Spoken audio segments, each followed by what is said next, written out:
हम तो पहाड़ के साधु हैं। मन से साधु की तन से साधु। मन से साधु। देखिए हर मन से साधु।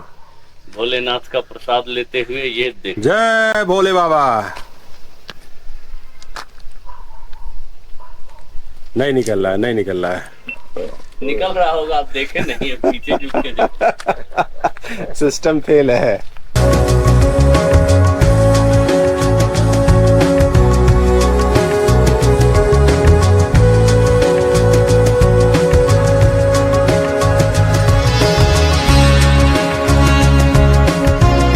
संगम स्थल भागीरथी रिवर और अलकनंदा रिवर का, और इस संगम के बाद निकल रही है माँ गंगा।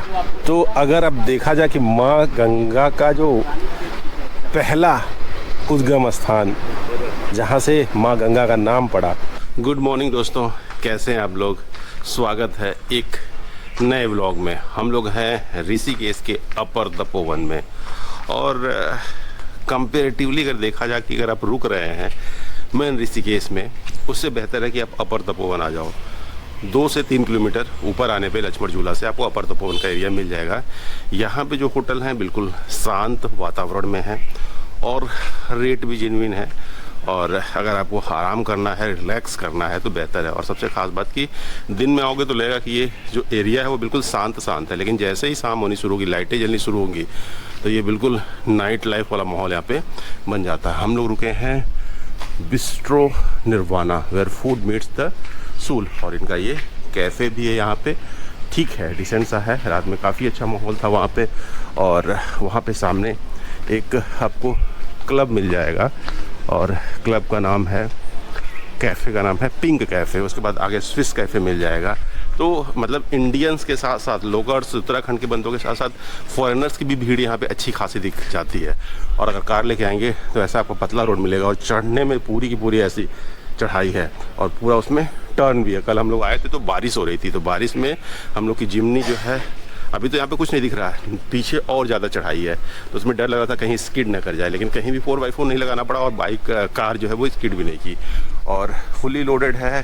टाइम जो हुआ है अभी जस्ट बजे हैं 8 बजने में एक्चुअली 5 मिनट अभी कम है, तो हम लोग समय से जो है वो निकल लेंगे।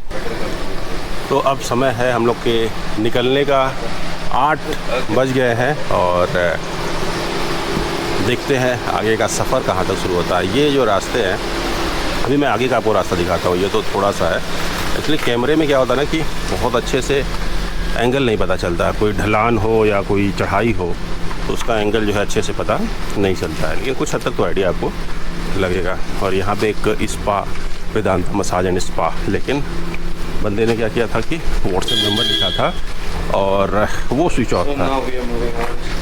हम लोगों ने थोड़ा सा सोचा कि माहौल देखा जाए यहाँ का कैसा रहता है, थोड़ा सा समझा जाए।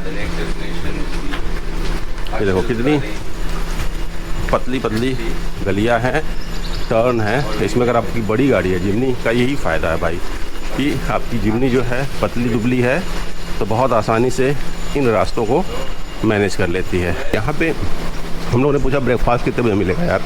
नॉर्मली ऋषिकेश में ब्रेकफास्ट जो है सुबह 7-8 बजे लग जाता है, क्योंकि पावन जगह है, देवभूमि है।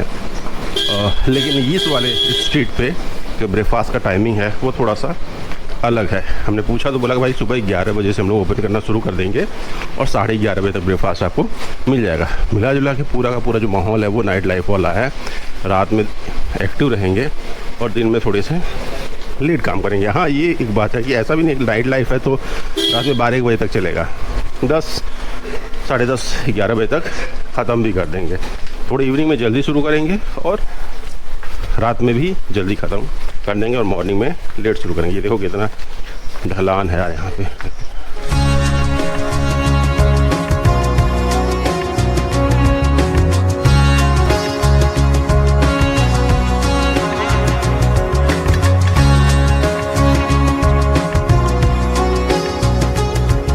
हम लोग पहुँच आए हैं शिवपुरी में, और लगभग 15-20 किलोमीटर है जहाँ से हम लोग रुके थे, तपोवन से शिवपुरी। और ये ज़्यादा फेमस है ऋषिकेश में एडवेंचर के लिए। यहाँ से राफ्टिंग शुरू होती है, छोटी वाली जो राफ्टिंग शुरू होती है वो शिवपुरी से शुरू होगी और ऋषिकेश जाके ख़त्म हो जाएगी।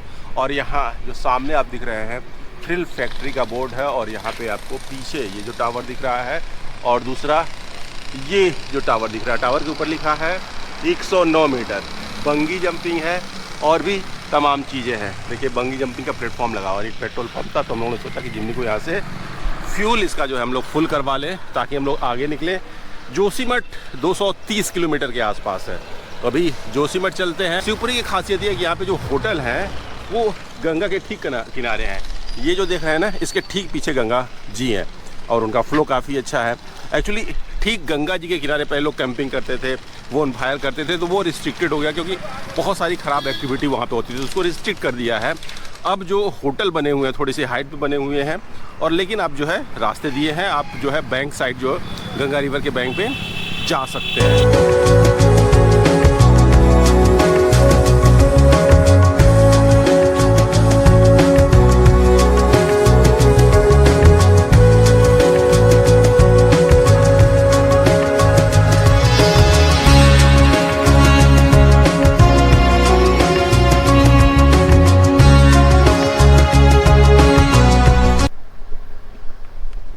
ये जिस जगह पे हम लोग खड़े हैं, ये अभी ऋषिकेश साइड से हम लोग आ रहे हैं और यहाँ से देवप्रयाग लगभग 30 किलोमीटर है। टोटल 5 प्रयाग है, देवप्रयाग, सोनप्रयाग, रुद्रप्रयाग, देवप्रयाग, कर्णप्रयाग, रुद्रप्रयाग और नंदप्रयाग, विष्णुप्रयाग। देवप्रयाग जैसा आप जानते हैं कि ये भागीरथ रिवर और अलकनंदा रिवर का जो है संगम स्थली है। भागीरथ रिवर गंगोत्री से निकलती है, गोमुख से, और जो अलकनंदा रिवर है वो सतोपंथ से निकलती है। दूसरा जो कर्णप्रयाग है वो संगम स्थली है। अलकनंदा रिवर जो आप जानते हो सत्यपंथ से निकलती है, और दूसरा जो है मंदाकिनी रिवर निकलती है छोराबारी से, छोराबारी जो ग्लेशियर है उससे। और जो थर्ड है वो रुद्रप्रयाग जो रास्ते में पड़ेगा, वो संगम है आपके अलकनंदा रिवर का और पिंडर रिवर का। पिंडर रिवर जो है पिंडारी ग्लेशियर से निकलती है। और ये क्या खूबसूरत नज़ारा है। और नीचे देखो माँ गंगा अपने अद्भुत रूप में नीचे साफ साफ दिखाई दे रही हैं। Devprayag is 26 kilometre.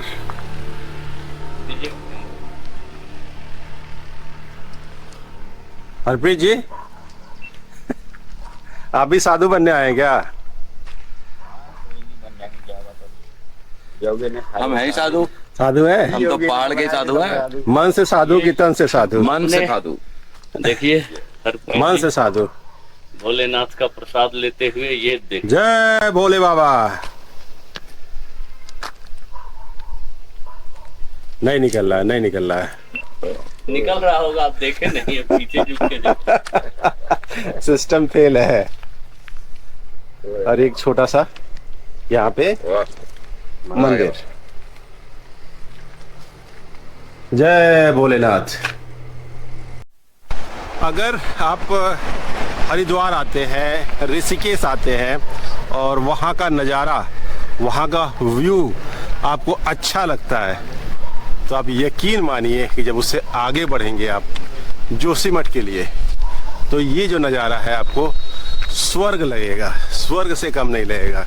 क्योंकि उसके बाद भीड़ भाड़ थोड़ी सी कम होने लगती है, पहाड़ वादियाँ शुरू होने लगते हैं, पहाड़ों के ऊपर आपको अच्छे बादल दिखने लगेंगे, और माँ गंगा जो है एक अलग रूप में, एक अलग फ्लो में दिखने लगेंगी। ये ऊपर से आप देख सकते हैं और आनंद ले सकते हैं।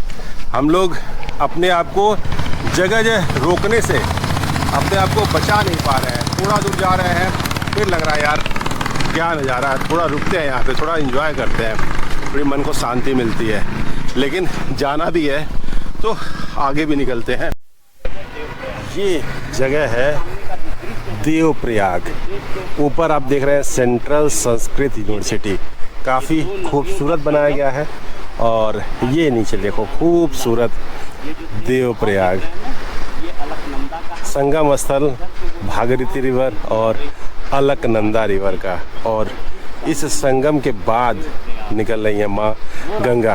तो अगर अब देखा जाए कि माँ गंगा का जो पहला उद्गम स्थान जहाँ से माँ गंगा का नाम पड़ा वो ये है। इसके पहले ये 2 नदियाँ थी, भागीरथ रिवर और अलकनंदा रिवर। इसके बाद ये गंगा रिवर जो है पूरे भारत में जो है इसकी अलग अलग ट्रिब्यूटरी जाती है और ये जीवनदायी माँ गंगा अलग अलग रूपों में दिखती है। यहाँ से जो नज़ारा दिखता है भाई, टॉप क्लास का नज़ारा दिखता है। और मैं आपको दिखाता हूँ यहाँ से जो भागीरथ रिवर है उसका जो उद्गम स्थल है वो है गोमुख, और दूसरा जो अलकनंदा रिवर है उसका उद्गम स्थल है सतोपंथ। और क्या मतलब बनावट दिख रहा है, क्या घर दिख रहा है, मतलब दैवीय दिख ही रहा है भाई। जैसे इटली स्पेन में नहीं देखते हो आप घर दिखते हैं ऐसे छोटे छोटे अलग अलग कलर के, और भाई स्टेयरिंग की होती है वैसे ही दिख रही है। और थोड़ा ही एरिया, ऐसा नहीं कि बहुत बड़ा एरिया, थोड़ा ही एरिया में ये फैला हुआ है। तो ओवरऑल जो ब्यूटी है वो नंबर 1 क्लास की है। अगर माँ गंगा का कंप्लीट अगर आप उद्गम स्थल अगर जानना चाहते हैं तो आपको 2 ट्रैक करना पड़ेगा। जब आप गोमुख ट्रैक कर लेंगे जो भागीरथी रिवर का उद्गम स्थल है, और जब सतोपंथ ट्रैक कर लेंगे मतलब जो अलकनंदा रिवर का उद्गम स्थल है, और दोनों मिलके यहाँ पे गंगा रिवर बना रही हैं। तो यहाँ तो आपने केवल दोनों के मिलने से जो गंगा रिवर का उद्गम हुआ वो आपको पता चला। गोमुख ट्रैक कंप्लीट कर लेंगे और सतोपंथ ट्रैक कंप्लीट कर लेंगे तो आप साक्षी बन जाएंगे पूरे के पूरे गंगा के उद्गम स्थल का और प्रवाह।